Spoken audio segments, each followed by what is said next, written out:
Pagbukas ng pinto ay natigilan sina Clyde at Beatrice. Tumigil ang mundo sa ilang segundo. Hawak ni Cyril ang shotgun nang hindi nakatagot, hindi nakaatras. Tahimik ang paligid, ngunit malinaw ang banta. Cyril! Mahinang sabi ni Clyde. Get out of my house! Singhal ni Cyril kay Beatrice. Hindi pa siya tumitingin kay Clyde. Wait, Clyde, I think I should... Nanginginig na ang boses ni Beatrice. Umalis ka na! Now! Sigaw ni Cyril. Napalunok si Beatrice at mabilis na umatras. Hindi niya na hinintay pang ulitin ni Cyril. Tumakbo siya palayo, bumalik sa kotse at tuluyang umalis. Pagkasarado ng gate ay saka lang hinarap ni Cyril si Clyde. Hindi pa ba sapat ang ginawa ko para sa'yo? 5 taon na akong nagtitimpe. Hindi ako nagreklamo kahit gabi-gabi kang wala. Hindi ko sinabi kahit gabi-gabi rin akong umiiyak. Tapos eto pa. Nanginginig pa rin ang kamay ni Cyril pero ang boses niya ay buo. Cyril, please. Put the gun down. No. Hindi mo na ako pwedeng paikutin. Sabihin mo sa akin, ha? Sino siya? Sa kainitan ng sikat ng araw sa gilid ng waiting shed sa tabi ng kalsada, doon nakatayo si Cyril Villarmino. Suot ang faded na blouse at maong na palda. Bitbit ang lumang shoulder bag at isang plastic envelope na may hawak na mga papeles. Galing siya sa isang walk-in teaching application. Wala pa rin tumatanggap sa kanya pero hindi pa rin siya sumusuko. Basang-basa na ng pawis ang batok niya. Pinagmasdan niyang bawat sasakyang dumaraan, umaasang may jeep na walang siksikan. Pero imbis na jeep, ay isang itim na SUV ang tumigil sa kanyang harapan. Bumaba ang bintana. Miss, are you okay? Tanong ng lalaki nakaupo sa driver's seat. Nakasuot ng puting polo, naka-sunglasses at mukhang sosyal. Napalunok si Cyril. Opo, nag-aabang lang po ako ng jeep. Looks like you're about to faint. It's super hot. Do you want a ride?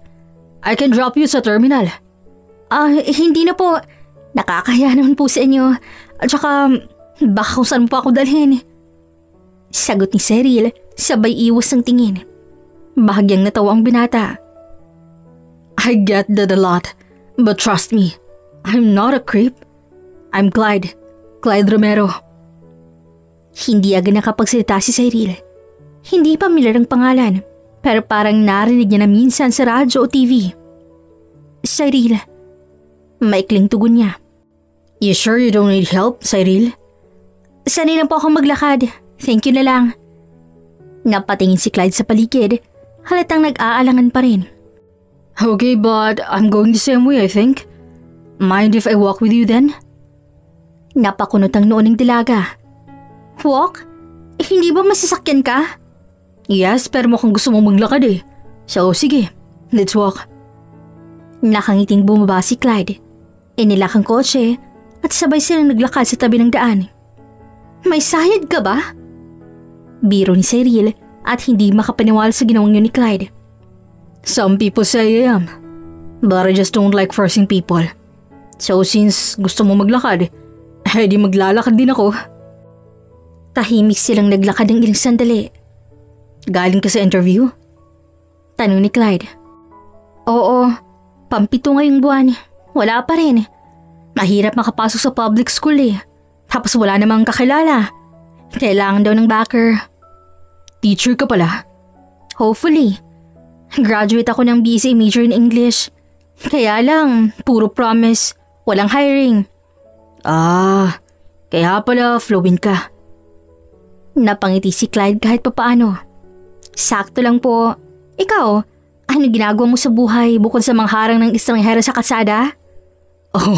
Architect ako. May sarili akong firm. Family business actually. Pero ngayon, I'm expanding sa South. Wow! Big time naman pala. Hindi naman. Just lucky. I guess, pinanganak akong may kotse. Kaya wala akong karapatang magreklamo sa init. Napatingin si Cyril sa kanya. Totoo ba to? Baka prank show ka lang ah. Do I look like I'm carrying a camera? Tao lang kailangan niyo para sa content. Ako yung typical na madaling i-prank. Ngumiti si Clyde. Fair enough. But no, this is not a prank. Wala lang. Gusto ko lang tumulong. You seem exhausted. And I thought you deserved better than waiting in the seat. Katahimikan ulit. Saka nagsalitang muli si Cyril. Hindi ka ba takot na baka hold-upper ako or something? Bumaling si Clyde sa dalaga at saka marahang nagsalita. Nope. I trust my gut. And my gut says, you're just tired, not dangerous. Minsan, yan yung mga last words ng biktima. Then I guess, I'll die smiling. At least may sense of humor ka. Napailing si Cyril. Anong ginagawa mo dito sa areang to? Mukha ka namang hindi lumalabas sa main roads ah. Client visit. Yung isa sa mga low-cost housing projects namin so binisita ko. Gusto ko kasing makita kung maayos talaga yung mga unit eh. Kasi kahit mura, karapatan pa rin maging maganda ang bahay ng bawat pamilya. Wow, may puso. I try. Kasi kung perang habol ko, baka matagal na akong walang konsensya no? Pero may lola akong nagtulong sa akin ng malasakit. Iba ka rin no? Hindi ba dapat lahat tayo ganun? Natigilan si Cyril. Hindi niya in-expect na may lalaking sosyal na ganito ka-humble at grounded. Gusto mo ng tubig? Tanong ni Clyde sabay abot ng bottled water mula sa maliit na sling bag. Ay salamat! Ang init talaga eh. Akala ko pa naman kanina hihimatay na ako. Same. That's why I offered you a ride. Sayang tuloy yung aircon ng sasakyan. Sabay toro niya ng kotse na ngayon ay nasa ilang metro ng layo. Tiwala ka talaga na hindi ako carnapper, no? Siguro nga. Medyo baliw ako. Pero hindi lahat ng risk masama. Some risks lead to good things. Napangiti si Cyril. Ang lalim. I try to sound smart. Usually it works. Sa akin hindi masyado. Pareho silang natawa. Pagdating nila sa terminal at tumigil si Clyde at humirap kay Cyril. You know, I'm glad I stopped kanina. You're interesting. Paano naging interesting ang pawisan at mukhang lutang? Exactly that. Real ka. Hindi mo ako sinakyan. Hindi ka nagpanggap. And you stood your ground. I like that. Napangisi si Cyril. Huwag kang ma-attach. Hindi ako available. Hindi rin ako. Pero pwede namang magkaibigan, di ba? Napatitig si Cyril sa kanya. Friends? Yup, friends. No pressure here. If ever you need help sa resume mo or sa mga papeles mo, let me know. I have some contacts sa education sector. Sabay abot ng malit na calling card. Bigla ka na namang mukhang scammer. Tanggap ko na, no? Pero legit yan. Clyde Romero, architect, and soon, your very persistent friend. Kinuha ni Cyril ang card. Sige, salamat sila kada. Salamat na rin sa tubig. At salamat sa random kindness mo. You're welcome, Cyril. I'll see you around. Baka hindi. Baka oo. Ngumiti si Clyde bago umalik sa kanyang sasakyan. Naiwan si Cyril sa terminal, hawak ang calling card at isang bagay na mas magaan kaysa sa bitbit niya buong araw ay isang ngiti. Hindi na sana inaasahan ni Cyril ang muling pagkikita nilang binata. Pero isang hapon na amoy photocopying ang hangin sa maliit na shop sa gilid ng eskwelahan. Hawak ni Cyril ang ilang papel, pawis ang noo at may malit na linyang ng pagod sa ilalim ng kanyang mga mata. Hey! Laking gulat ni Cyril nang makita si Clyde Romero sa kanyang likuran. Nakatayo ito sa may pintuan, naka-gray shirt at cup, pero halatang hindi nawawalang aura ng isang galing sa mayamang pamilya. Clyde, anong ginagawa mo dito? Sabay lingon ni Cyril. Office ko sa second floor. Napadaan lang, tapos nakita kita. Small world, no? Hindi na ako magugulat kung mamaya nasa jeep ka na rin pa uwi. Sarcastic ang sagot ni Cyril pero may bahid ng ngiti. Natawa si Clyde. Hindi ko pa na-try sumabit sa jeep eh. Pero who knows? Baka sa susunod, makasabit na rin ako sa'yo. Ewan ko sa'yo. Sumunod si Clyde sa dalaga palabas ng shop. Libre ka ba later? Teka Clyde, bakit mo ko niyayang lumabas? Is that a bad thing? Hindi naman sa ganon, pero curious lang ako. I mean, you're not exactly the type na walang ibang options. May tsura ka, may kotse, may negosyo. Tapos bigla ka nalang laging sumusupot sa araw ko. I like talking to you. That's not so hard to believe, right? Napapikit si Cyril at huminto sa tabi ng poste. May girlfriend ka, diba? What? Where did that come from? Noong unang pagkikita natin, I said, taken ako. You said ikaw rin. Pinaglolo ko mo ba ako? Cyril, I was just kidding. I really don't have one. Not for a while now. Work's been crazy and well, no one really stayed. Talaga? Pangako. Tahimik si Cyril.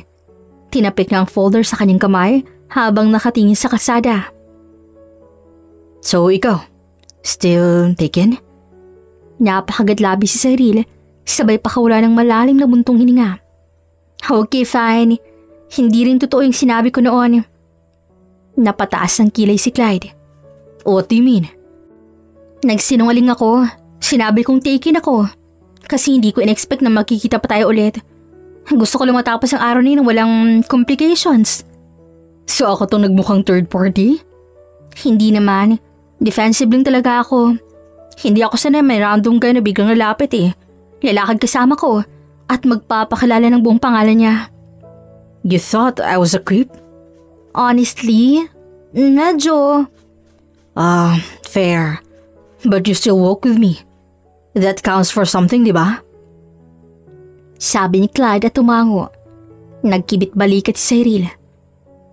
Curiosity maybe. Gut feel. O baka pagod lang talaga ako noon. Or maybe he liked talking to me too. Oh, don't push it. Ngumiti si Clyde. I won't. But I'm glad you're honest now. So, why not let this honesty continue over coffee later? Naglakad si Cyril ng mabagal at sumunod si Clyde sa gilid niya. Clyde, hindi sa ayaw ko ha, pero hindi ako ready eh. Gusto ko lang munang mag-focus, makahanap ng trabaho, makalipat ng boarding house, at maayos na direksyon. I get that. Totally. Hindi kasi ako katulad mo. Ikaw may kotse, may kumpanya. Ako naman kumakapit sa pasensya. And that's exactly why I respect you. Napahinto si Cyril. Respect? Yes.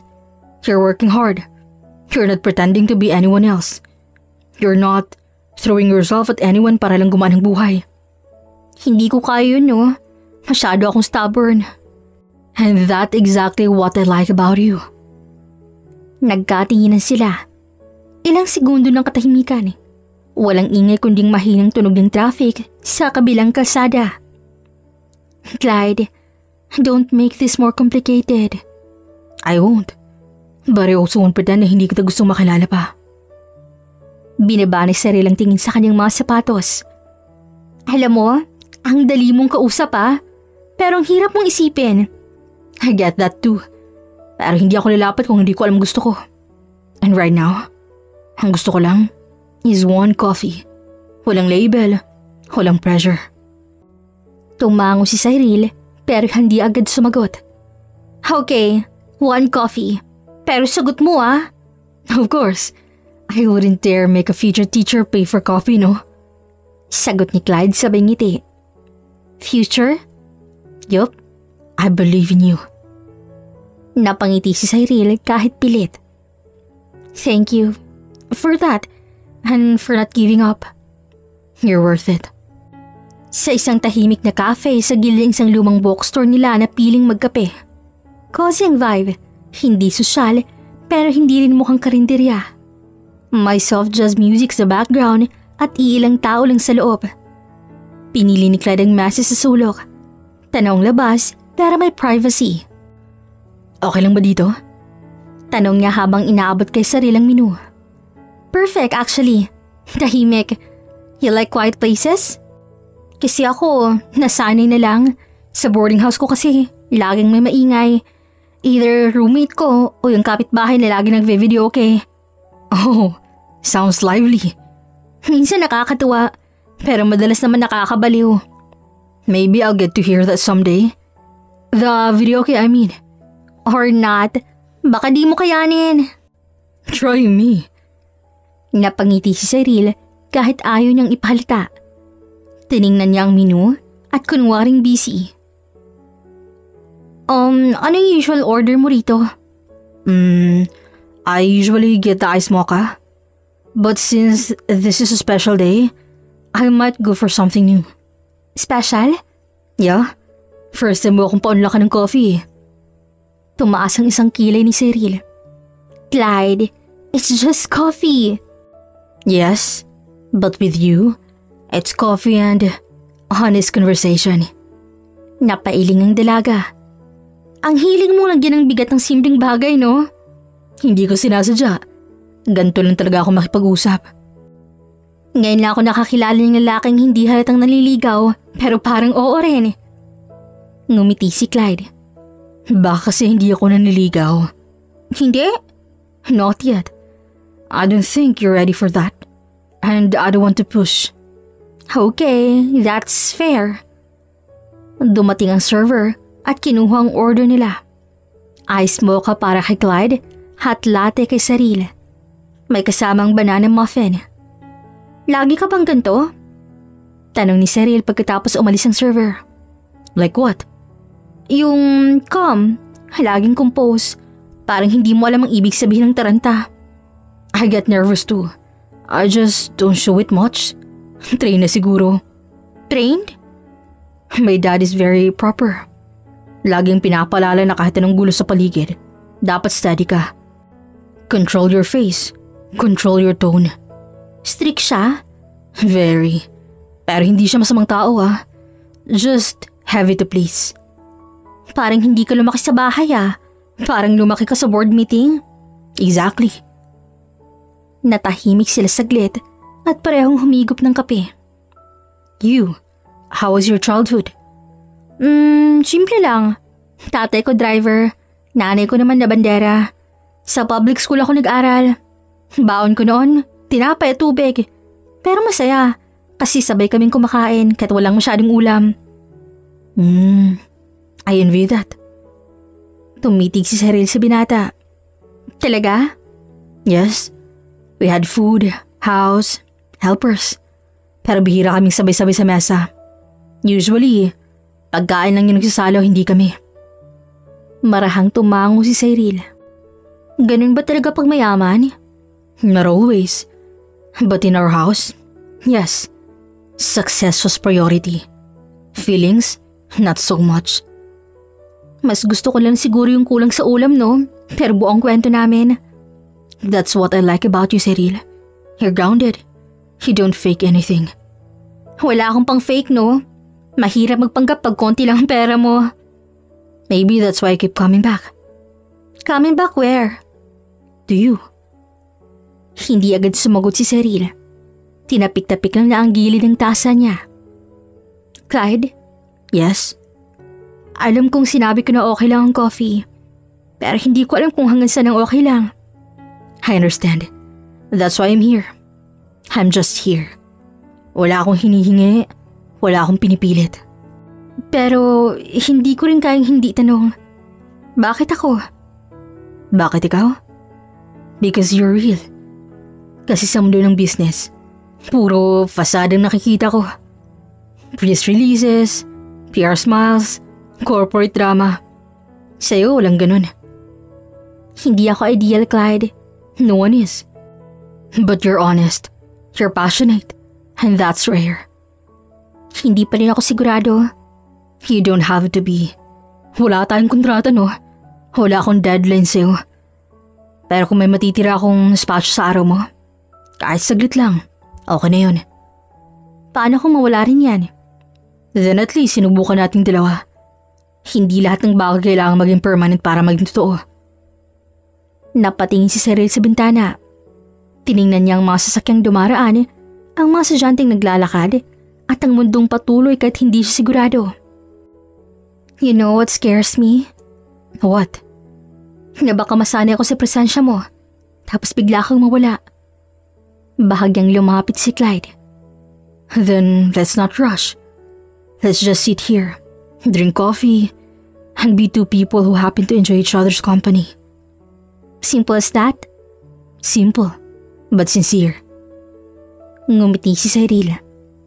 Alam mo, minsan gusto kitang sampalin. Tapos bigla kitang gusto ulit kausap. That's the most romantic treat I've ever received. Natawa ang dalaga. Hindi yung pilit na tawa, kundi yung galing sa bituka. Sa pakiramdam ng okay lang munang lahat. Okay, Clyde. On coffee today? No promises. No pressure. And if ever you want to talk again? I'll text you. I won't expect, but I'll wait. Ngumiti si Cyril. You and your dramatic lines? Architect ako. I like building things. Kahit pa emotions yan. Ang corny mo. Pero nakangiti ka. At doon, sa maliit na cafe na amoy kape at lumang libro, ay nagsimulang umusad ang isang relasyon na walang formal sa simula, pero may malinaw na espasyo para tumubo. 4 na buwan nang mabilis na lumipas. 4 na buwan ng lingguhang kape. Lakad sa park, simpleng dinner, tawanan sa loob ng sasakyan, at tahimik na pag-upo sa ilalim ng poste ng ilaw habang pinag-uusapan ng kung ano-ano. Hindi man araw-araw pero sapat na para maging pamilyar ang mga tanong, paboritong inumin, mga ugali at mga biglaang hirit. Sapat na para maramdaman ni Cyril na hindi lang simpleng kaibigan si Clyde. Sapat na rin para kay Clyde na manindigan na gusto ni Cyril, hindi lang bilang kausap, kundi bilang kasama. Isang gabi, sa malit na bench sa tabing dagat, nakaupo sila. Hawak ni Cyril ang paper bag na may graduation sash. Malamig ang hangin, pero hindi kasing lamig ng kaba sa dibdib ng binata. Congratulations! Sabi ni Clyde habang inaabot ang isang malit na kahon na may ribbon. Ano to? Tanong ni Cyril sabay kuha. Just a small gift for finishing your requirements. Grabe ka! Akala ko yung pansit canton lang pang celebrate natin sapat na. Well, naisip ko, 1 taon mo rin yung pinaghirapan. A little something to remember it by. Binuksan ni Cyril ang kahon. Isang simple pero eleganteng bracelet, silver chain at may maliit na ukit sa tagiliran. May nakasulat, focus, finish, faith. Yup, kasiyan ka. You stayed focused, you finished, and you never stop having faith. Natahimik si Cyril. Tumingin siya sa bracelet, tapos kay Clyde. Alam mo, minsan, hindi ko talaga gets kung bakit mo ako pinili. Hindi naman kasi to competition, Cyril. Hindi ko kailangang pumili ng marami para malaman kung sino talaga yung gusto ko. Pero madami kang pwedeng piliin. Maybe, but I don't want many. I just want you. Hindi agad ang salita si Cyril. Binaba niya ang kahon at inayos ang pagkakaupo. Pinaglaro ng tali ng hoodie na suot niya. Clyde? Yeah? Ano to? I mean, sa ating dalawa. Ngumiti ang binata. Can I answer that with a question? Sige. Pwede na ba kitang ligawan? Napatingin si Cyril sa kanya ng diretso sa mga mata. Hindi ba yan na yung ginagawa mo sa simula pa lang? Well, yeah. Pero gusto ko marinig mula siya kung okay lang. Gusto ko na malinaw tayong dalawa. Gusto ko ikaw mismo bigyan ng go signal. Kasi kung hindi, titigil ako. Paano kung hindi ko pa rin alam? Then I'll wait. But I just need to know. May chance ba? Tumango si Cyril ng mabagal. May chance, Clyde. Ayoko magsinungaling. Hindi na ako yung Cyril na unang kinut mo sa waiting shed. Medyo nagbago na. I noticed. Hindi lang dahil gumaan ang buhay, pero dahil naging constant ka. Constant? Yung kahit hindi ko hinihingi naroon ka. Sumandal si Clyde sa bench. That's all I wanted to be. Present. Pero, tulad ng sabi ko, hindi pa ako handang sumugal noon. Kasi iniisip ko, baka wala ka rin. Naiintindihan ko. Pero ngayon, hindi na ako takot masanay. Natahimik si Clyde. Halatang pinipigil ang sariling wag ngumiti ng sobra. So, does that mean… Clyde Romero, Yes? kung nililigaw mo pa rin ako, pwede bang huwag mo nang hintayin ng next level? Wait. What? Ang labo mo? Sinasabi ko na nga eh. Pwede mo na akong ituring na girlfriend mo. Napanganga si Clyde, tapos napatawa. For real? Wala na sa script, no? Cyril Villarmino, you just made my whole year. Tumawa si Cyril. Sana lang hindi kita pagsisihan. He won't, I promise. Nagtagal ang katahimikan sa pagitan nila. Hindi malamig, hindi awkward. Isa yung klase ng katahimikang masarap damhin. Yung walang kailangang piliting sabihin. Tumitig muli si Clyde kay Cyril na ngayon ay nobyo niya na. Alam mo, ngayon ako nilagnat sa kaba. Ngayon ko lang din na-feel yung parang gusto kong sumigaw sa dagat. Huwag kang maingay, baka magpagkamalan kang baliw. Baliw na sa'yo, oo.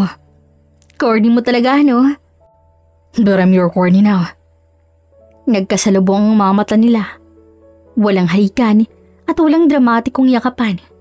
Pero pareho nilang alam na ito na yun. Simula na ng kung anumang tinatago nila sa mga tawa, sa coffee cups, sa long drives, at sa mabababaw na asaran. Eto na ang tayo na hindi nila agad inamin, pero palaging naroroon. Mabilis ang takbo ng mga taon, pero hindi nagbagong pagmamahalin ni ng Clyde at Cyril.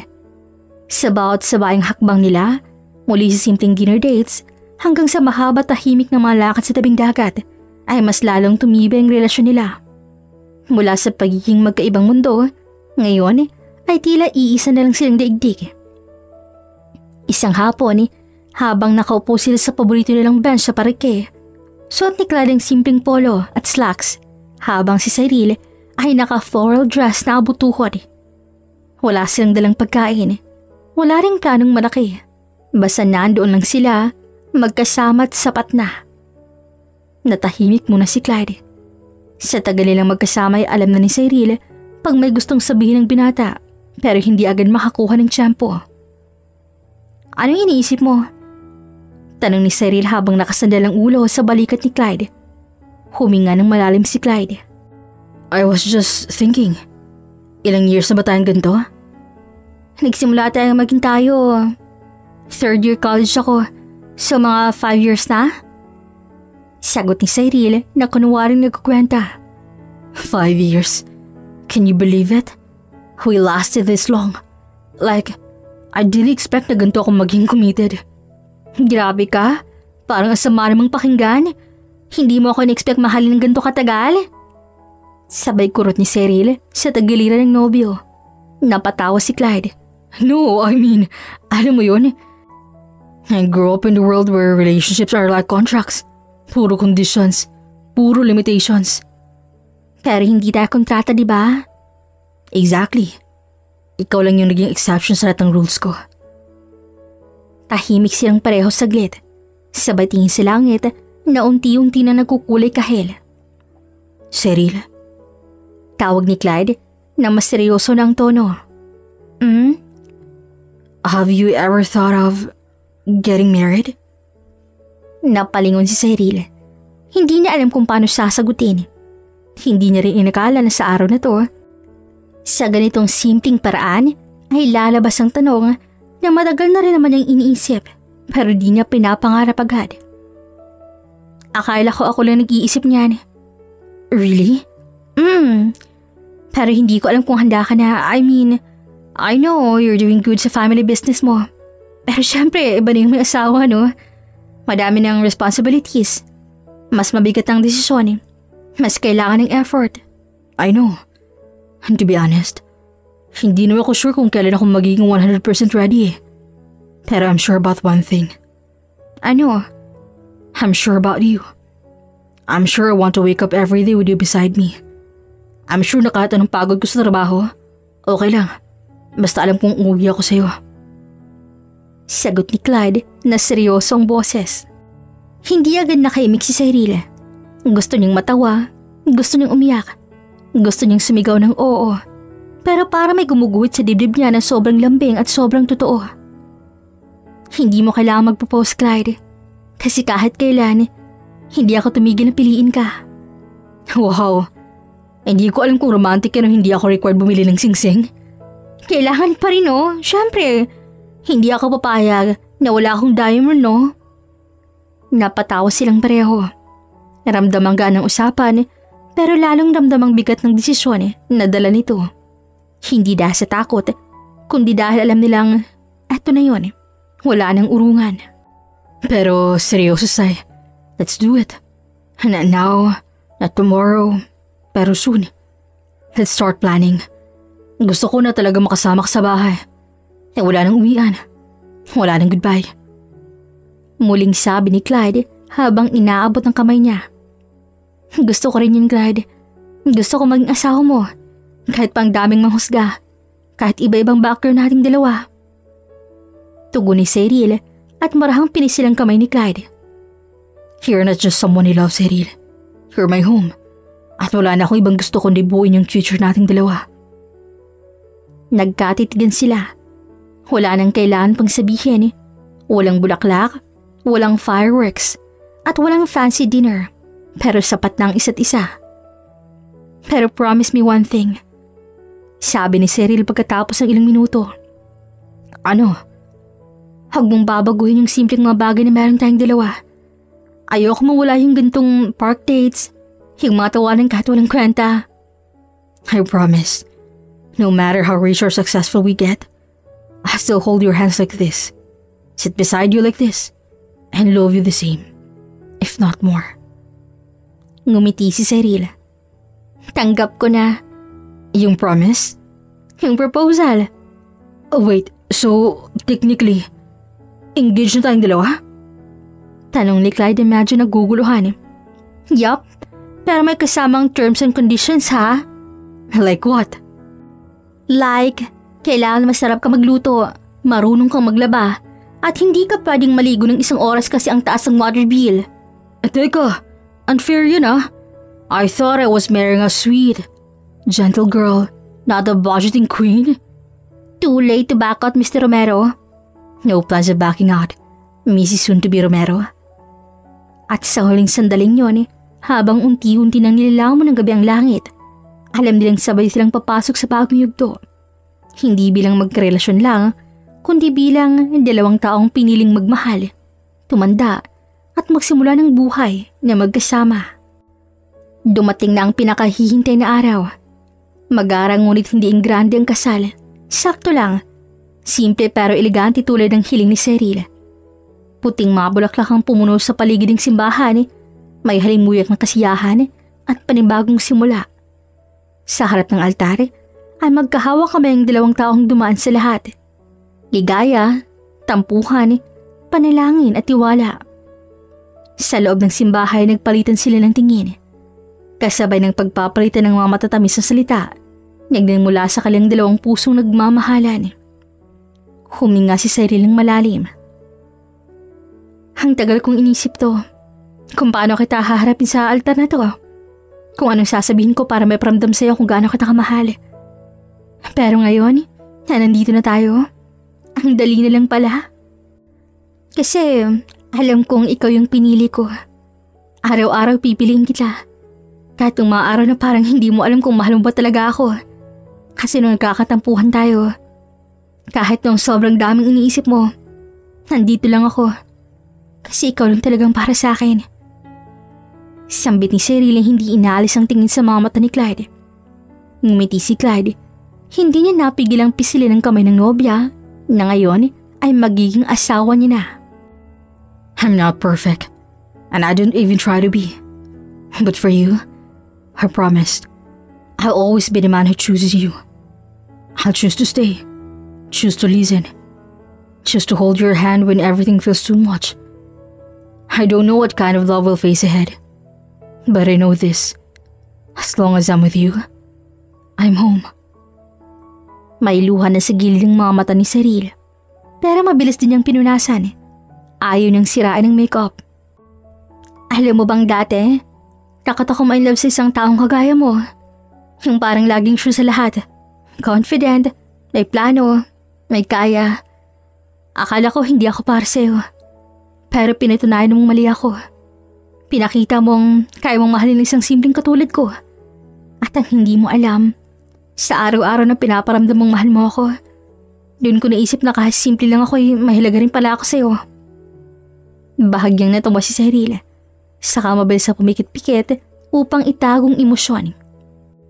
Kaya ngayon, sarap ng Diyos at ng kung sinong andito ngayon.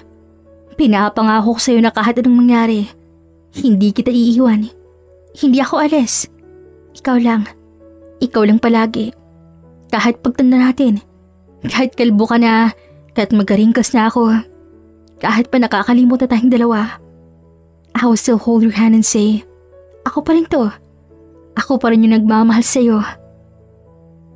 Huminga ng malalim si Clyde. I swear, I wasn't ready for this kind of love. I thought I'd grow old doing business meetings and dealing with people who only cared about names and status.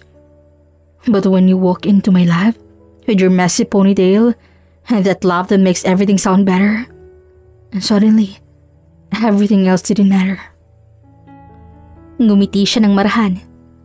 You brought me peace. You brought me fire. And you made me feel like I was finally real. So I promise, no matter how chaotic life gets, I will always go back to you.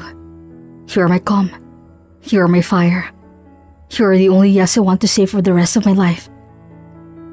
Muli silang nagkatinginan at sa mismong saglit na yon ay tila huminto ang oras. Matapos ang seremonya ay sa isang cousin's resort sa Tagaytay, pinagpatuloy nila ang gabi bilang bagong kasal. Isang tahimik na silid at malamig ang hangin sa labas, pero mainit ang yakap nila sa isa't isa habang nakaupo sa gilid ng kama. Hindi pa rin ako makapaniwalang asawa na kita, sabi ni Cyril habang tinititigan si Clyde. Oh baby, legally yes. Emotionally, I've been yours for years. Tumawa si Cyril parang bata. Nakakakilig ka pa rin kahit kasalan tayong dalawa. Good. Dapat lang. Kasi I still plan to make you fall for me every day. Anong gustong gawin mo bukas? Wala. I'll just be with you. Maybe wake up late, have coffee while watching you read a book, and kiss you in the middle of our rumbling. You know, usual things. Usual things na romantic? Ikaw lang kasing gusto kong kasama sa lahat ng bagay. Kahit sa mga walang kwentang moments. And that's where real love grows. And the boring or ordinary stuff. Gusto mo bang tumanda tayong ganito lang? Walang masyadong ingay, pero punong-puno. I wouldn't want anything else. Tahimik na may ngiti sa labi nila. Parehong komportable sa katahimikan. Ang sarap ng ganito, no? Wala nang takot. Walang duda. Ikaw at ako lang. Exactly. Just us. Just love. Simple. Honest and real. Sumandal si Cyril sa dibdib ni Clyde habang pareho silang nakahiga na. Pinapakinggan ang huni ng kuliglig sa labas at ang mahinang ngunit malamig na ihip ng hangin mula sa bintana. Do you think love can really last forever? It can. If you fight for it every day. If you choose it. Even on days you don't feel like it. I'll do that for you. Ako rin. Pangako. Kahit gaano ka pa ka-busy, kahit may tampuhan, kahit hindi tayo magkaintindihan minsan, hindi ko na ito bibitawan. I trust you. Good. Kasi ikaw ang gusto kong pagdaanin ng buong tiwala ko. Hinalikan ni Clyde ang asawa sa noo ng banayad. May kahalong pagmamahal at may pangako. At sa gabing yon, habang magkadikit ang kanilang mga palad at magkalapat ang mga puso tahimik nilang pinagdiriwan ng simula ng panibagong yugto ng kanilang buhay. Hindi bilang magkasintahan, kundi bilang mag-asawa. Hindi kailangan ng ingranding selebrasyon, sapat na magkasama sila. Sa gitna ng katahimikan ng gabi, ay isang bulong lang ang narinig. Thank you for loving me this way. Always. Malambing na tugon naman ni Clyde. Pagkatapos ang simpleng hapunan nila sa suwet, nang may kandiling nakasindi at malamnam na ilaw yung unti-unti nang naging tahimik ang gabi. Nakatayo sila sa may malaking bintana Tanaw ang ilaw ng lungsod na tila bituin sa lupa. Parang panaginip to.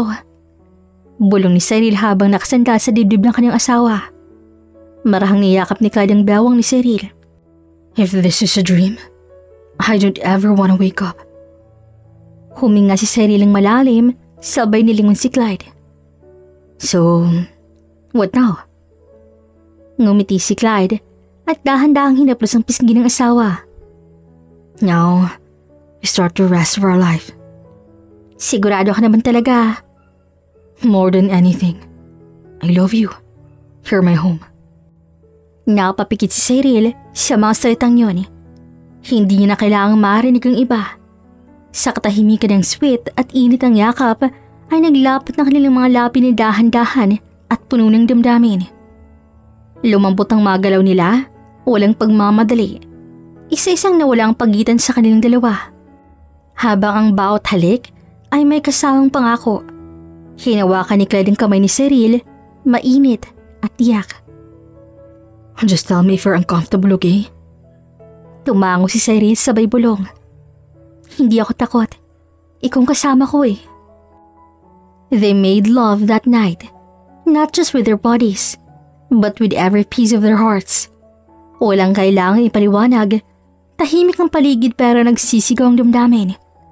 Wala na ring ibang mundo sa gabing yun kundi sila lang. At nang matapos, ay magkadikit pa rin ang kanilang katawan at mga kamay, habang nakahiga sa ilalim ng kumot na parang kanlungan nilang dalawa. Thank you, bulong ni Cyril. Hinalikan ni Clyde ang noo ng asawa. No, thank you. Mula nang ikasal sila, ay parang isang matamis sa panaginip ang bawat araw. Sa unang taon, ay magkahawak kamay silang bumuo ng mga pangarap. Si Clyde ay sa kanyang mga proyekto at mga plano sa negosyo. Si Cyril ay sa tahimik ngunit masaya nilang tahanan. Pero gaya ng lahat ng bagay ay dumating ang pagbabago. 5 taon ang lumipas. Ngayon, ang dating mainit na pagmamahalan ay tila unti-unting nauupos. Hindi alam ni Cyril kung kailan ito nagsimulang magbago. Siguro nang mas madalas na mag-overtime si Clyde o nung nagkakaroon ito ng mga out-of-town projects na hindi sinasabi agad sa kanya. O baka noong nagsimula na siyang hindi halikan ito bago matulog. Nakahawak si Cyril sa tasa ng kape habang nakaupo sa veranda. Tahimik ang paligid. Ang mansyon ay punong-puno ng mahaling gamit. Pero parang siya lang may buhay. Hawak niya ang phone pero walang message. Walang tawag. Walang I'm on my way home na tulad ng dati. Narinig ng pagbukas ng gate. Ilang segundo pa ay bumukas ang pintuan ng bahay. Tumayo siya pero hindi siya ngumiti. Hi. Malabig na bati ni Cyril. Hey, sorry late na naman ako. Traffic sa Ortegas eh. Every night? Traffic pa rin dahilan? Totoo naman kasi Cyril. Ang grabe ang meeting kanina. Hindi ko na nga nabilang kung ilang beses akong tinawagan ng kontraktor eh. At hindi mo naman ako tinawagan, Clyde? Kahit isang simpleng text lang? Napabuntong hininga si Clyde at binaba ang bag. Dumiretso ito sa kusina, kumuha ng tubig, saka muling bumalik sa sala. You know I'm working hard. Hindi ako naglalaro. Alam ko. Pero hindi mo rin ba alam na asawa mo ako? Katahimikan. Hindi agad sumagot si Clyde. Tumitig ito sa kanya, waring nagsasalita ang mga mata, pero walang lumalabas sa salita. 5 years, Clyde. Hindi ko naman sinabing huwag ka na magtrabaho. Pero wala ka na rito. Uuwi ka na lang para matulog. Parang border ka na lang. Look, I'm trying to give us a good life. Eh anong silbi ng good life kung hindi mo naman ako kasama sa buhay mo? Come on, Cyril. You think it's easy? Ikaw andito ka lang sa bahay. Ako araw-araw kong kinakalaban ng pressure. Ang deadlines. Nakalimutan mo na ba kung bakit tayo nandito? Hindi ako nakakalimot. Pero pakiramdam ko, ako na lang may hawak sa dahilang yon. Tumayo si Cyril at nagsimulang maglakad papunta sa hagdan. Can we not do this tonight? Pagod ako. Hindi mo na talaga ako mahal, no? Don't say that. Don't. Eh, anong tawag mo sa ginagawa mo? na hindi mo man lang napansin na sasaktan ako? Lumapit si Clyde. Hinawakan si Cyril sa braso. Hindi marahas pero may diin. You're being unfair. Just because I'm not sweet all the time doesn't mean na wala na akong nararamdaman. Then show it. Kasi hindi ko na talaga maramdaman, Clyde. Kahit konti. Tila biglang naging mabigat ang hangin sa pagitan nila. Tiningnan siya ni Clyde at tila may gustong sabihin pero pinipigilan. Do you want me to stop everything I'm doing? Hindi ko kailangan ng pera mo, Clyde. Kailangan ko lang yung ikaw. Yung dating ikaw. Yung hindi lang katawan ng umuwi sa bahay. Naglakad si Cyril pakit sa kwarto. Hindi na siya pinigilan ni Clyde. Sa loob ng silid ay naupo siya sa kama at napahawak sa kanyang dibdib. Hindi niya maintindihan kung bakit parang siya na lang lumalaban. Maya-maya ay bumukas ang pinto at tahimik na pumasok si Clyde. Kung kailangan mong umalis bukas, umalis ka na. Hindi kita pipigilan. Pero sana pagbalik mo, may sagot ka na. Diretsong sambit ni Cyril. Anong sagot? Kung gusto mo pa ba akong kasama sa buhay mo? I still do. Hindi sapat ang I still do, Clyde. Hindi akong kontrata na kaya mong lagdaan tapos kalimutan. I know. I'm sorry. Hindi ako naghahanap ng sorry. Gusto ko lang yung ikaw at ako. Hindi yung ikaw at mundo mo. Lumapit si Clyde at umupo sa tabi ng asawa. I'm scared. Bakit? Baka mawala ka. Tingin mo ba ako hindi natatakot? Nagkatingin sila. Tahimik at walang nagsalita. Pero sa mata nila ay nandun ang lahat ng hinanakit at pangungulila. I'll try harder. Not because I'm afraid to lose you, but because I still want you. Mahinang sabi ni Clyde. Napatitig si Cyril sa asawa. Sa unang beses pagkatapos ng ilang buwang katahimikan, ay naramdaman niya ulit ang dating Clyde. Yung lalaking minahal niya. Yung lalaking pinakasalan niya. Yung lalaki na ngakong hindi siya iiwan si Ere. Hindi mo na kailangang bumawi lahat ngayon. Gusto ko lang malaman na mahal mo pa rin ako. Hindi naman kasi yung nagbago eh. Patunayan mo. Akala ni Cyril at magiging panatag na siya matapos ang pag-uusap nila ng asawa. Pero nagpatuloy yung mga insecurities niya dahil ganun pa rin si Clyde. Walang oras at walang atensyon sa kanya. Hanggang sa isang gabi ay umuwi si Clyde na may kasamang magandang dalagang si Beatrice Lazaro. Isang interior designer na di umano'y katrabaho niya sa isang proyekto. Nanginginig ang mga kamay ni Cyril habang nakasilip sa kurtina ng kanilang mansyon. Halos hindi siya makapaniwala sa ekseneng nasa labas. Isang kotseng bagong hinto sa harap ng kanilang bahay at mula rito ay bumaba si Clyde at isang babae. Payat, mahabang buhok, naka-heels na pula at parang pang-cocktail ang suot. Dahan-dahang binaba ni Clyde ang pinto ng kotse at nakita ni Cyril kung paano hinawakan ng babae ang braso nito na parang sinasadya at parang pamilyar na. Tumawa si Clyde. Hindi yun biro o professional na tawa, kundi yung may kasamang kilig. Si Cyril ay nanlalamig at kinapkap ang dibdib. Beatrice, let's go. Hindi ko sure kung gising pa siya eh. But huwag kang awkward ha. Just be casual. Sabi ni Clyde habang palapit na sila sa main door. Kung akong asawa mo, hindi kita talaga palalabasin ganito ka-late, no? Napapikit si Cyril. Hindi na siya nakatiis. Buong araw siya naghintay, pero wala man lang mensahe si Clyde.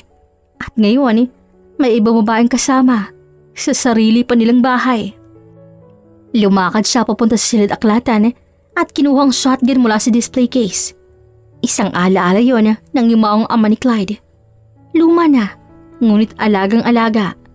Hindi niya akalaing darating sa puntong hahawakan niya ito. Pagbukas ng pinto ay natigilan sina Clyde at Beatrice. Tumigil ang mundo ng ilang segundo.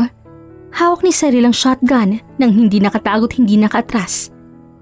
Tahimik ang paligid, ngunit malinaw ang banta. Cyril, mahinang sabi ni Clyde. Get out of my house. Singhal ni Cyril kay Beatrice. Hindi pa siya tumitingin kay Clyde. Oh, wait, Clyde, I think I should... Nanginginig na ang boss si Beatrice. Umalis ka! Now! Sigaw ni Cyril. Napalunok si Beatrice at mabilis na umatras. Hindi niya nahintay pang ulitin ni Cyril. Tumakbo siya palayo, bumalik sa kotse at tuluyang umalis. Pagkasarado ng gate ay saka lang hinarap ni Cyril si Clyde. Hindi pa ba sapat ang ginawa ko para sa'yo? 5 taon na ako nagtitimpi. Hindi ako nagre-reklamo kahit gabi-gabi kang wala. Hindi ko sinabi kahit gabi-gabi rin akong umiyak. Tapos ito pa? Nanginginig pa rin ang kamay ni Cyril pero ang boses niya ay buo. Cyril, please. Put the gun down. No. Hindi mo na ako pwedeng paikutin. Sabihin mo, sino siya? She's an interior designer, okay? We're working on a project in Makati. Wala akong ginagawa. Napapikit si Cyril at pinilit kumalma. Naglalandian kayong dalawa sa harap ng bahay natin. Kita ko yun, Clyde. Kita ko lahat. Sabihin mo, Clyde. Sabihin mong wala kayong relasyon. Sabihin mong mahal mo pa rin ako. Natigilan si Clyde at bumuntong hininga. Cyril, I love you. Pero you've changed. We've changed. Kailan pa naging dahilan ng change para pagtaksilan ng asawa mo, ha? Hindi ako nagtataksil. At tinititigan mo siya habang hawak-hawak ka niya. Tumatawa kayo. Hindi mo ba alam kung gaano kasakit sa akin makita yon? Dahan-dahang lumapit si Clyde na nakatas ang dalawang kamay. Babe, please. Let's talk. You're tired. You're overthinking again. Don't you dare gaslight me, Clyde. Hindi mo alam kung ilang gabing hinintay kita. Ilang beses ako naduwag tanungin kung may iba ka na. Pero ngayon, kita ko na. Kahit hindi mo sabihin, nararamdaman ko na. Bulong ni Cyril habang umiiyak. Hindi makatingin si Clyde. There's nothing between me and Beatrice, I swear. Tingin mo ako sa mata at sabihin mo wala kang nararamdaman sa kanya. Humigpit ang panga ni Clyde. Nanatiling tahimik, hindi niya kayang sabihin. Nanlilimahid si emosyon si Cyril habang hawak ang malabig na baril. Hindi niya maramdaman kung nanginginig bang mga kamay niya dahil sa takot o galit. Nagigilid ang luha sa gilid ng kanyang mga mata, ngunit hindi siya nagpatinag. Nakatutok pa rin ang shotgun kay Clyde habang nanatili ang titig niya sa babaeng nakatayo lang sa tabi nito. Ilang segundo pa at bumukas ang gate. Isang itim na SUV ang pumasok at huminto sa driveway. Bumaba mula rito ang isang lalaki na nakaitim na jacket at may bitbit na badge. Si Marco, matalak na kaibigan ni Clyde at isang pulis. Ma'am, ibaba niyo na po yan. Please, ayoko pong may masaktan dito. Marco. Tila nabunutan ng tinig si Clyde.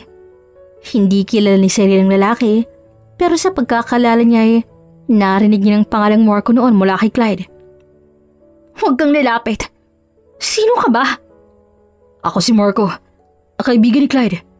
Pulis ako at wala kang dapat ipag-alala. Hindi mo kailangan gawin to. Walang may masamang intensyon dito, Cyril.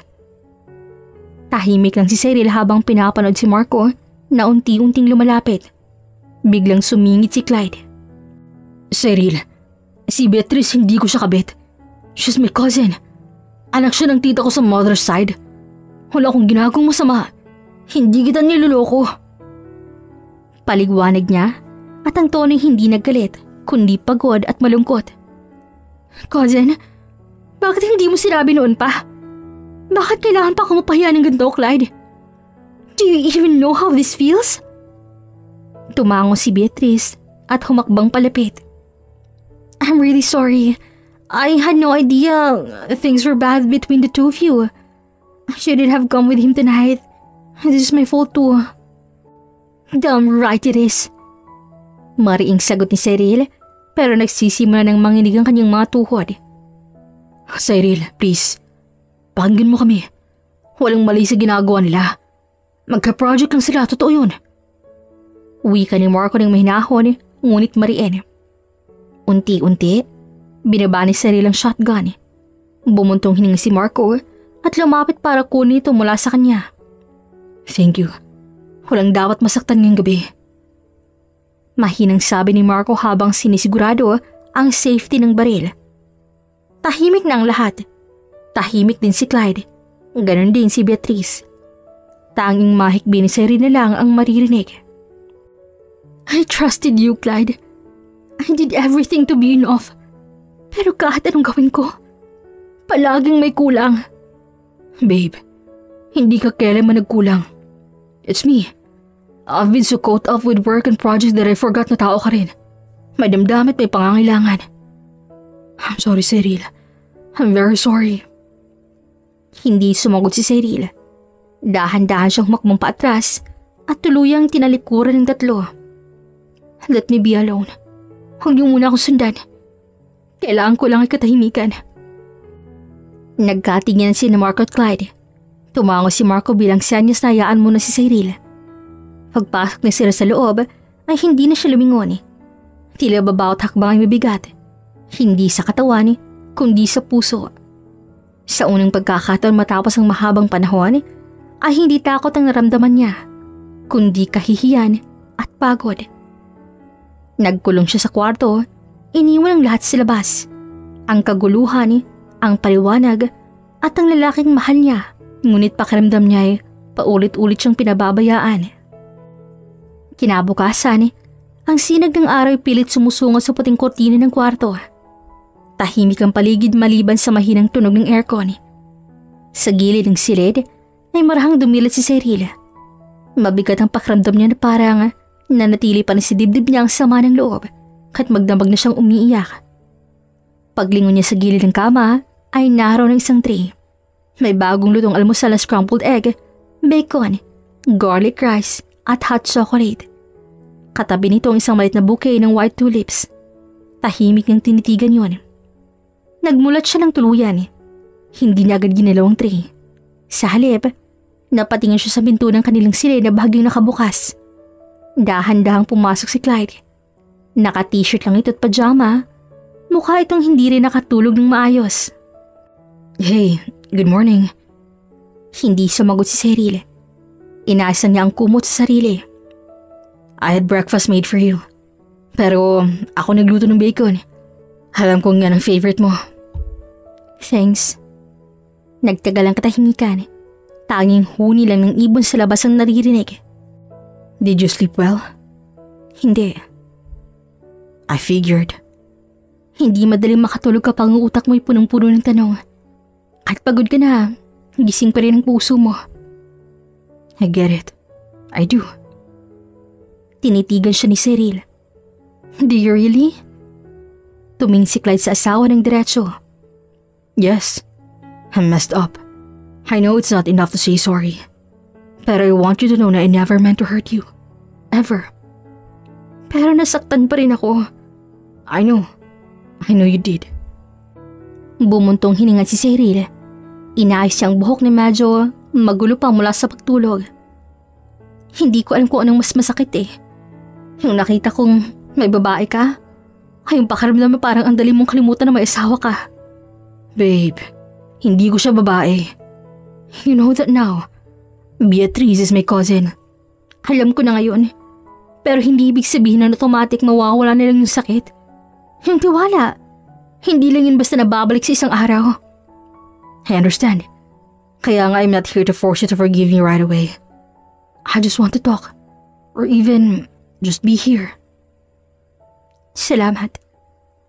Sinubukang kunin ni Clyde ang kamay ni Cyril, pero mabilis itong iniwas ng asawa. Clyde, kailangan ko ng space. Hindi ko alam kung paano ko haharapin lahat to. Mahal pa rin kita pero hindi ko alam kung sapat yun para pagtakpan ng sakit.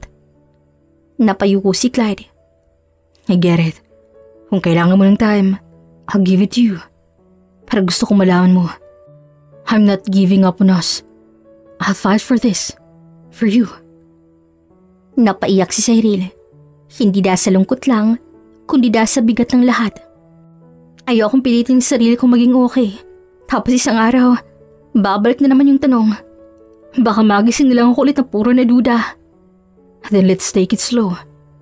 I'll wait. I'll be patient. Walang pressure. At ilang araw, at ilang linggo. Kung yun ang kailangan mo, I'll step back. Pero hindi kita iiwan. I'm sorry, Cyril.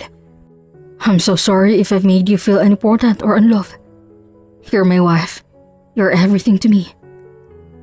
Mahal pa rin kita. Pero hindi ko muna kaya magsalita bilang asawa mo. Kailangan ko lang munang maging ako. Ako lang. Then I'll wait for the version of you to come back. And she's ready. Naglakad pa palayo si Clyde sa kama. Pero bago tuluyang lumabas, ay lumingon siya. I'll still bring you breakfast tomorrow, ah. And the day after that, I'll be just outside the door, okay? Walang imik si Cyril, pero hindi na rin siya tumanggi. Pagkalabas ni Clyde, ay saka lang siya muling huminga ng malalim. Isang paghikbi ang sumingit mula sa kanyang dibdib. Hindi niya alam kung tama bang desisyong pansamantalang lumayo sa damdamin, pero alam niyang kailangan niya yun. Hindi lahat ng sugat ay nalulunasin sa salita. Minsan, katahimikan ng unang lunas. At sa katahimikang to, doon niyang muling bubuuin ang sarili. Pagkalipas ng ilang araw, halos araw-araw may ihinandang surprise si Clyde para kay Cyril. Minsan isang bukay ng mapaborito nitong bulaklak. Minsan ay isang intimate dinner sa garden ng kanilang villa. Minsan ay isang heart with letter na nakasulat sa likod ng lumang Polaroid nila. At minsan, tahimik lang siya nag-aabang sa pintuan ng silid na walang bitbit kundi ang sarili niyang pag-asa. At si Cyril, nanatiling tahimik, maingat sa bawat galaw, maingat sa bawat salitang bibitawan, pero hindi galit, hindi rin malamig, wala lang talaga. Parang pagod, parang sugatan pa rin kahit ilang beses ng tinahirang sugatang damdamin. Isang gabi, habang nakaupo siya sa veranda ay lumapit si Clyde. Tahimik na bitbit ang 2 tasa ng kape. Ayoko sanang storbohin ka. Okay lang. Tinanggap niya ito pero hindi niya agad ininom. Nagkatitigan sila. I'm trying, you know. Hindi ko alam kung paano ko babalikan lahat ng masira. But I'm trying. Kasi mahal kita. Alam ko. Then tell me what to do. Please. I'll do anything just to see you smile again. Kahit isang beses lang. Hindi ko alam. Hindi ko rin alam kung kailan babalik sa normal ang lahat. At kung babalik pa ba talaga. I understand. Pero gusto ko lang malaman mo na I'm not going anywhere. Hindi ako alis. Hindi ako susuko. Napangiti si Cyril kahit konti. Hindi dahil masaya siya, kundi dahil naramdaman niyang sincere si Clyde. Ramdam niyang pagod na rin ito, pero hindi sumusuko. Ang hirap lang. Parang kahit anong pilit kong ipikit ang mga mata ko at kumbinsin sa sarili kong okay na, may kirot pa rin. Do you want more space? Sabihin mo lang. I can give that. Baka oo. Hindi dahil hindi na kita mahal. Pero kasi, hindi pa ako buo ulit eh. Hindi ako pwedeng magmahal ng ganito na laging bitin. Laging may takot. Sige, I'll give you time. Pero, can I ask one thing? Ano? Don't shut me out. Kahit updates lang, kahit I'm okay today, okay na sa akin yun. Please? I can do that. Saglit silang tahimik. Hindi na nila ininom ang kape. Pero nagsimula ng uminit ang pagitan nila.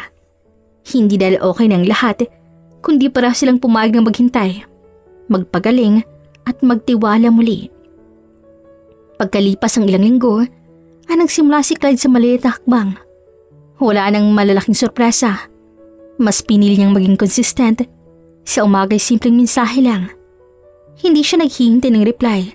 Basta pinapaabot niya lang na naroon siya. Hanggang isang araw, habang nagdidilig siya ng mga halaman sa garden, ay lumabas si Cyril. May hawak na baso ng juice na tila naglalakad lang. Hey, gusto mo ng tulong? Napatigil si Clyde at napatingin. Sure, kung hindi ka busy. May ilang tanim kang nalalanta. Alam ko, pero kahit patay na yan, pinipilit ko palang diligan. Kasi may pag-asa pa.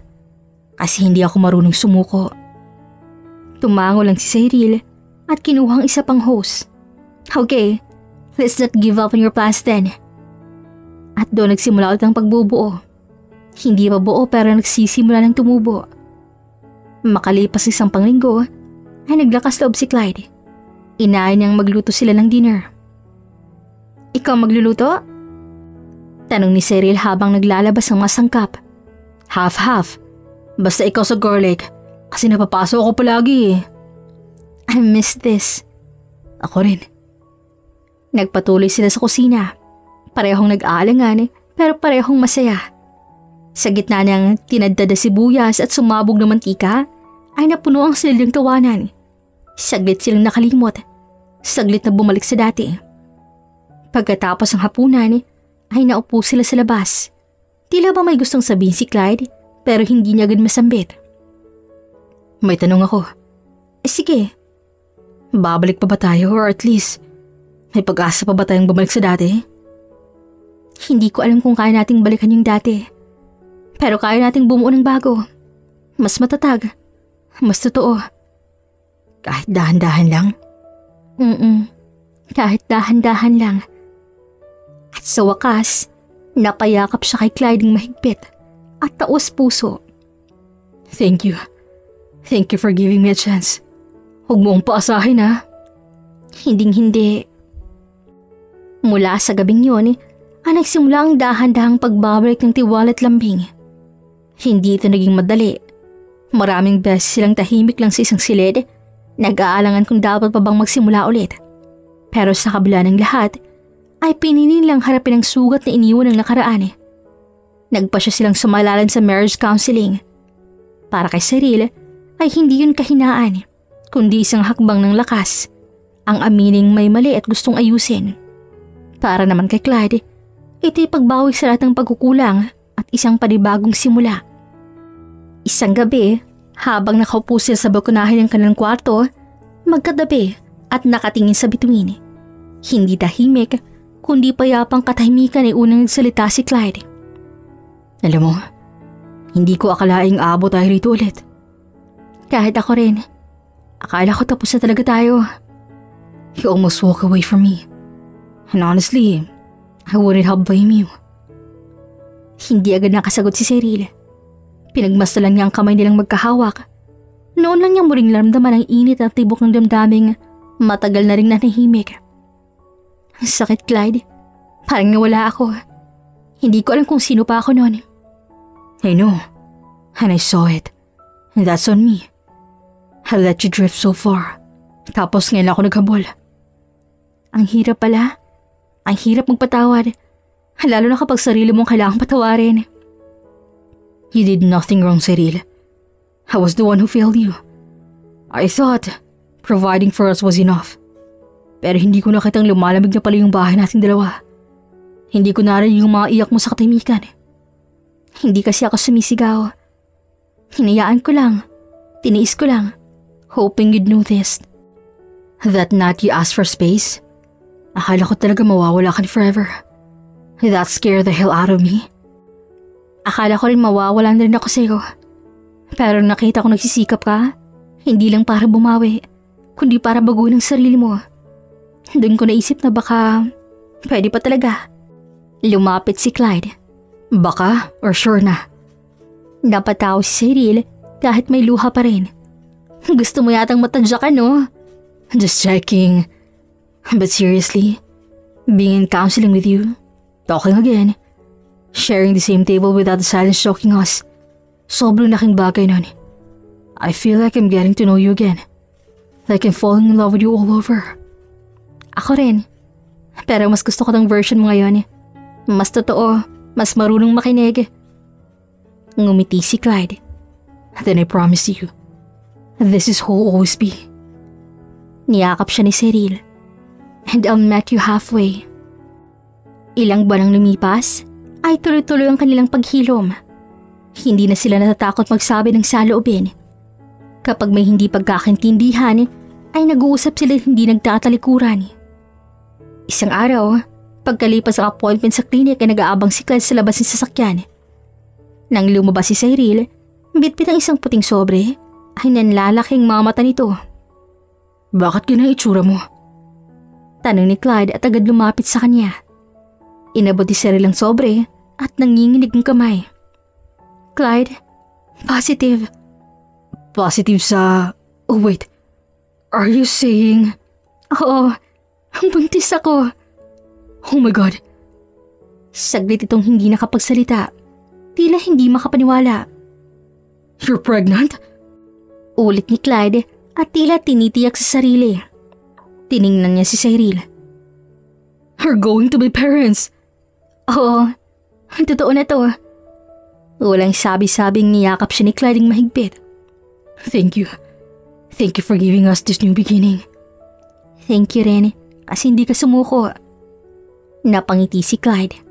How could I? You're my home. I do everything para sa atin. This baby, this is our fresh start. Kaya natin to. More than ever. Sa pagkakataong yun, habang magkahawak silang muli ay parehong may pangakong bitbit sa puso na hindi lang basta magkasama, kundi handang magsimulang muli. Sa bawat araw na darating, ay alam nilang hindi na sila pareho sa dati. Pero yun ang mas maganda. Dahil sa wakas, ay pinili nilang ayusin ang dapat ayusin. Buuin ang nasira at mas piliin ang isa't isa. Hindi dahil perpekto sila, kundi dahil mahal nilang isa't isa. Kahit sa pinakamahirap na bahagi ng pagmamahalan. At doon, sa araw na yon, sa mga matang may luha pero puno ng pag-asa ay nagsimula ang bagong kabanata ng buhay nila. Ang kwento ni Cyril at Clyde ay nagpapatuloy lamang na sa isang relasyon ay hindi sapat ang pagmamahalang mula sa parehong panig. Kapag nasaktan o nagkamali, hindi ibig sabihin ay katapusan na. May pag-asa pa ang muling pagbubuo kung pareho kayong handang magsimulang muli at dahan-dahan may pag-unawa at may pagpili sa isa't isa araw-araw. Ang pagpapatawad ay hindi madaling ibinibigay, pero sa tamang panahon at tamang dahilan, ito ang magbubukas ng panibagong simula. Hanggang dito na lamang po. Maraming salamat po mga kakilig stories. Paalam!